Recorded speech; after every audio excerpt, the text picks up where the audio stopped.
El próximo mes de enero comienza en la Politécnica de Valencia un título de especialista propio, pionero en la unión de la videocreación a otras artes como la música electrónica, la interactividad o la danza. Esta nueva propuesta de formación da respuesta así a las últimas tendencias. El título está pensado tanto para músicos como para técnicos, ingenieros, licenciados en Bellas Artes, comunicación audiovisual, compositores. Entonces va a tener un poco las dos vertientes. Va a tener la vertiente técnica y la vertiente musical y de videoarte. Todas las asignaturas son optativas a elegir por alumnos según sus necesidades. Entonces, pues a lo mejor un ingeniero no va a realizar la asignatura de fundamentos técnicos, realizará otra asignatura, la de fundamentos artísticos, por ejemplo. O bien seguramente pues un artista o un videoartista pues no va a hacer las asignaturas de fundamentos artísticos. Entonces es todo optativo para que cada uno elija de forma responsable las asignaturas que realmente le hacen falta.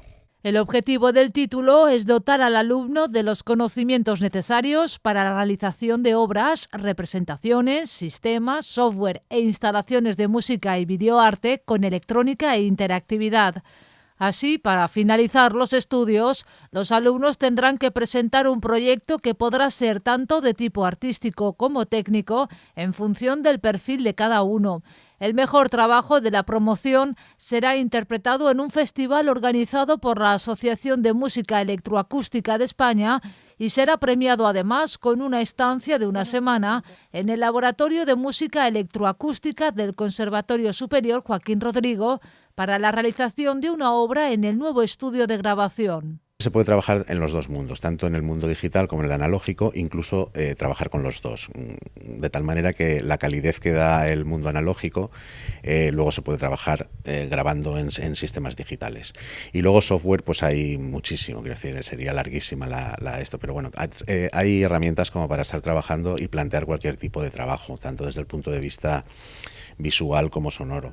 Los alumnos de este nuevo título podrán optar a las becas del Institut Valencià del Audiovisual y de la Cinematografía, el IVAC, y tendrán precios especiales tanto los miembros de la Universitat Politécnica de Valencia como de los conservatorios de música de la Comunitat Valenciana.